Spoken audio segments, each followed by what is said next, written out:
السلام علیکم دوستو، جس طرح آپ دیکھ رہے ہیں میں جو ہے نا اپنی گاڑی کا بریک جو ہے نا اس کی سروس کر رہا ہوں۔ اس کی ایک سائڈ سے جو ہے نا آواز آ رہی تھی، بریک لگاتے وقت جو ہے نا آواز آتی تھی۔ تو سب سے پہلے آپ نے جیک لگا کے اس کو ویل کھول کے جو ہے نا ویل نکال کے آپ نے اس کے یہ دو کلپر کے دو جو ہے نا یہ جو نٹ آپ کو میں دکھا رہا ہوں یہ کھولنے قابل ہوتے ہیں، جو کھولنے ہوتے ہیں یہ اچھا جی کلپر کے نٹ کھولنے کے بعد جو ہے نا یہ اس کے یہ بش نکالنے ہیں اور اس کے اندر ایک پن ہے، یہ پن نکالنی ہے اس میں سے۔ تو اس کو میں جو نکال کے پن نکال کے آپ کو دکھاتا ہوں۔ یہ دونوں سائڈز پہ جو ہے نا اس طرح کی پن لگی ہوتی ہے، وہ دونوں نکال کے صاف کرنی ہے۔ میں نکال کے آپ کو دکھاتا ہوں۔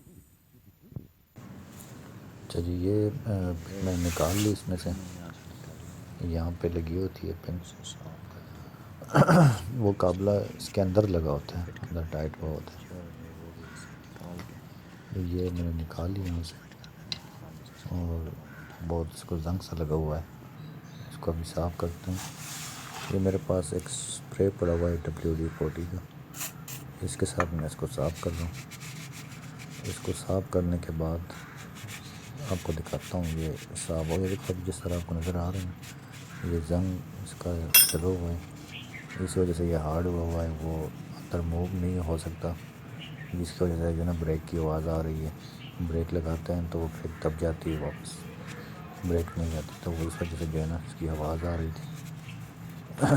اب یہ میں نے صاف کر دیا اس کو، اور یہاں پہ جو اس کی یہ ہے ادھر پن لگا ہوتے ہیں، اس کو بھی آپ نے جو ہے نا اسپرے مار کے اس کو صاف کر دینا۔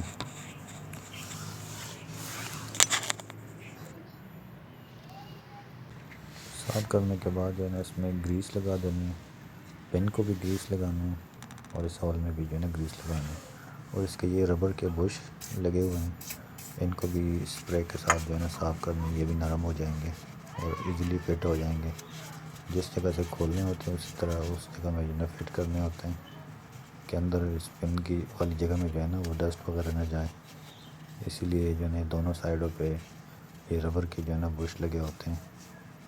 یہ بھی اچھی طرح آپ صاف کر کے اس کو دوبارہ لگا دیں۔ سر دوستو آپ دیکھ رہے ہیں ایک سائڈ جو ہے نا میں نے یہ تیار کر کے یہ لگا دی ہے۔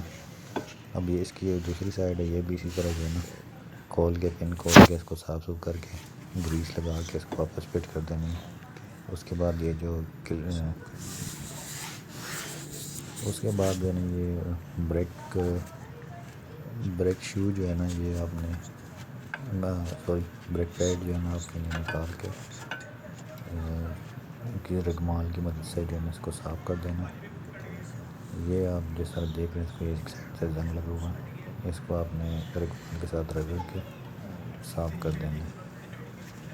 میں جو ہے نا جلدی سے کر کے آپ کو دکھاتا ہوں۔ اچھا جی بریک پیڈ میں نے صاف کر لیا ہے، اور اب یہ جو پتریاں ہیں نا ان کو ہلکا ہلکا تھوڑا تھوڑا سا جو ہے نا گریس لگا دینا ہے دونوں سائڈوں پہ جو ہے نا یہ صاف کر کے اس کو جو ہے نا گریس لگا دینی ہے۔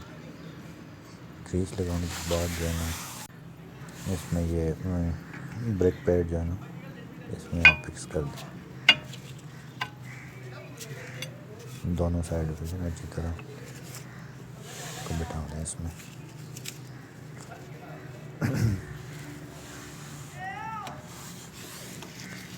جو ایک سائڈ تھوڑا سا مسئلہ کر رہا تھا تو اس کو میں نے ٹھیک کر دیا، کوئی اس طرح نہیں وہ سائڈ سے ایک پھنس رہا تھا، وہ پتری جو ہے تھوڑی سی اوپر ہوئی تھی، پھر اس کو میں نے ٹھیک کر کے اس کو بٹھا دیا۔ اور آپ نے اس کو جو ہے نا کلپر اوپر سے آرام سے بٹھا دینا، اگر نہ بیٹھ رہا ہو نا اس کا یہ پسٹن ہے، اس کو اندر والی سائڈ پہ دبائیں گے نا، اندر کی طرف دبائیں گے تو بیٹھ جائے گا ایزیلی۔ امید کرتا ہوں دوستو ویڈیو آپ کو اچھی لگی ہوگی، بہت ایزی ہے، کوئی مشکل نہیں ہے، ایزیلی جو ہے نا فٹنگ ہو جاتی ہے اس کی۔